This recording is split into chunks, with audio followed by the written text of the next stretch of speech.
Jamaah,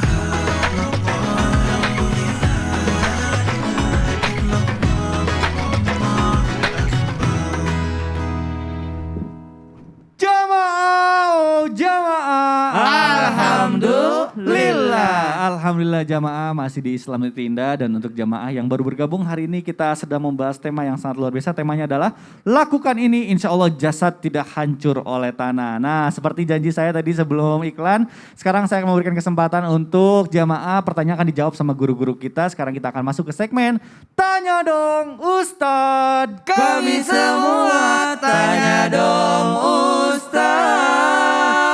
Masya Allah, tabarakallah. Terima kasih ya jamaah atas antusiasnya. Ini pertanyaan bagus-bagus banget. Dan ini sekarang yang sudah dipilih oleh tim Islam itu Indah adalah pertanyaan melalui Instagram dari @hamba_Allah. Assalamualaikum, waalaikumsalam warahmatullahi wabarakatuh. Ustadz izin bertanya, tolong sembunyikan nama saya ya baik. Apakah dengan kita membaca sholawat Nabi SAW secara rutin tidak dapat membuat jasad tidak akan hancur? Mohon penjelasannya Ustadz, syukron. Ustadz Maulana bagaimana nih? Ya, Masya Allah, tabarakallah, satu hal buat kita, suatu kemuliaan bagi orang-orang yang rajin baca salawat. Dengan salawat seorang bisa mencapai kerelaannya Allah Subhanahu wa taala. Innallaha wa malaikatahu yusholluna 'alan nabiyyi ya ayyuhallazina amanu shallu 'alaihi wa sallimu taslima. Allah saja bersalawat. Malaikat aja bersalawat. Kenapa kita tidak bersalawat? Kemuliaan orang bersalawat itu mendapatkan kebahagiaan serta kepuasan lahir batin. Menenangkan, salawat itu mendinginkan.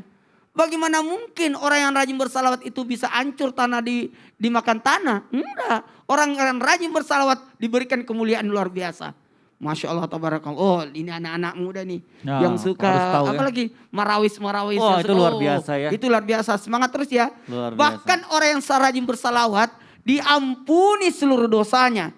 Dan mampu menapak tangga menuju tingkatan tertinggi di sisi Allah Subhanahu wa taala. Semangat terus anak-anakku yang rajin bersalawat. Itu amalan sebenarnya mudah ya, bisa dilakukan siapapun dimanapun ya, tapi punya Semua ganjaran dan yang bisa luar biasa. dibacakan salawat 100 Betul. kali. Tapi ganjarannya luar biasa. Iya, ya, luar Ustadz, ya, biasa. Masya Allah.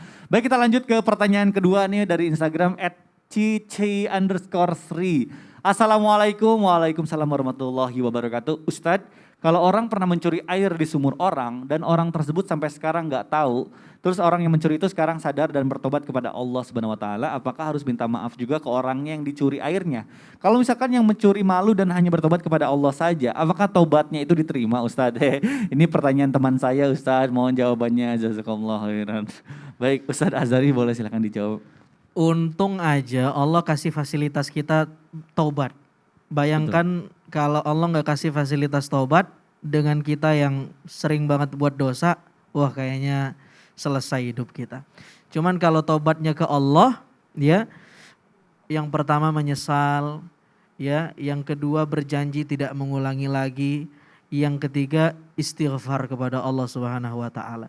Tetapi kalau salah itu ke orang, hakul adami, ke manusia, ke makhluk Allah, maka harus ada satu lagi yaitu mengembalikan hak orang yang kita ambil. Kalau itu air kembalikan, kalau itu utang ya tunaikan. Kalau itu sorban ya pulangkan. Jadi itu karena bukan hak kita. Betul. Jadi ya harus tetap Jadi air dikembalikan. itu luar biasa loh. Luar Jadi biasa. berapa tahun dia pakai air itu berarti harus dibayar itu ya. Iya. Iya, mungkin ya alangkah baiknya dibicarakan supaya nanti cari solusinya mau diganti. Iya, seperti apa makanya ya. ada di bab misalnya bab mandi wajib, ulama fikih bilang ada orang mandi wajib tapi hukumnya haram. Haram ma'asihah. Kenapa Sah tapi haram. Dia mandi wajib dengan air curian. Oh Allah, luar biasa. Haram. Baik, Masya Allah, terima kasih Ustaz Azhari penjelasannya. Jamaah mudah-mudahan terjawab ya pertanyaannya. Mungkin yang belum terjawab insya Allah nanti di lain kesempatan akan dijawab oleh guru-guru kita. Alhamdulillah kita sudah belajar banyak banget dan insya Allah akan ditutup oleh muhasabah dan doa dari guru kita Ustaz Syam. Silakan guru. Baik, Bismillahirrahmanirrahim. Baik guru-guruku, maka subhanallah alam kubur itu bagi orang yang beriman, bagi orang yang beramal saleh, bagi orang yang senantiasa berhusnudzon kepada Allah Subhanahu wa taala. Alam kubur adalah alam yang nikmat ya. Alam barzakh adalah alam yang nikmat. Karena kita capek-capek puasa, capek-capek sholat itu belum kelihatan pahalanya ketika masih di dunia. Tapi ketika sudah masuk ke alam kubur sudah mulai dikasih lihat, inilah pahalamu ketika engkau bersedekah. Bukankah mereka berteriak di dalam kuburnya, laula akhartani ila ajalin qarib fa asaddaqa wa akum minas salihin. Ada sebahagian orang yang berteriak di alam kuburnya pengen hidup lagi. Kenapa? Karena ternyata fa'asaddaqa wa akum minas shalihin. Saya ingin bersedekah ya Allah.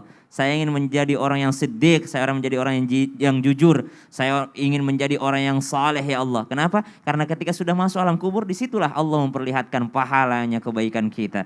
Orang yang berbuat baik saja itu menyesal ketika meninggal dunia. Kenapa enggak nambah lagi kebaikan saya? Apatah lagi orang yang memang kurang kebaikannya atau memang sama sekali tidak pernah berbuat baik di dunia.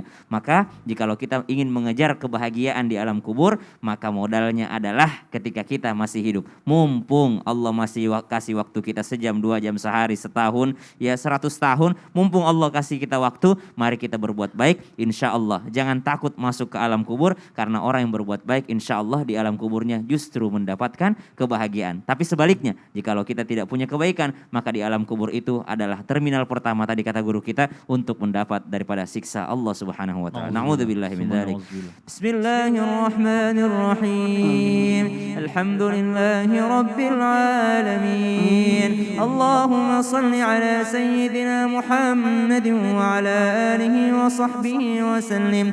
Rabbana taqabbal minna innaka antas samiul alim. وتب علينا إنك أنت التواب الرحيم ربنا أفرغ علينا صبرا وتوفنا مسلمين وألحقنا بالصالحين اللهم إنا نعوذ بك من عذاب القبر يا الله kami berlindung kepadamu daripada azab kubur wa min azab jahannam dan dari azab neraka jahannam wa min fitnatil mahya wal mamati wa min fitnatil masihid dajjal wa sallallahu ala sayyidina Muhammad walhamdulillahi rabbil alamin. Amin amin ya Allah ya rabbal alamin. Jemaah, mari kita berdoa mudah-mudahan ilmu yang kita dapatkan di pagi hari ini bermanfaat untuk kita semua. Sekali lagi saya ingin berterima kasih sedalam-dalamnya kepada guru-guru kita, kepada jamaah yang sudah menyaksikan Islam itu Indah. Akhir kata, saya Mikdad Adausi mohon undur diri, mohon maaf apabila ada salah-salah kata. Wabillahi taufik wal hidayah. Wassalamualaikum warahmatullahi wabarakatuh. Waalaikumsalam warahmatullahi wabarakatuh.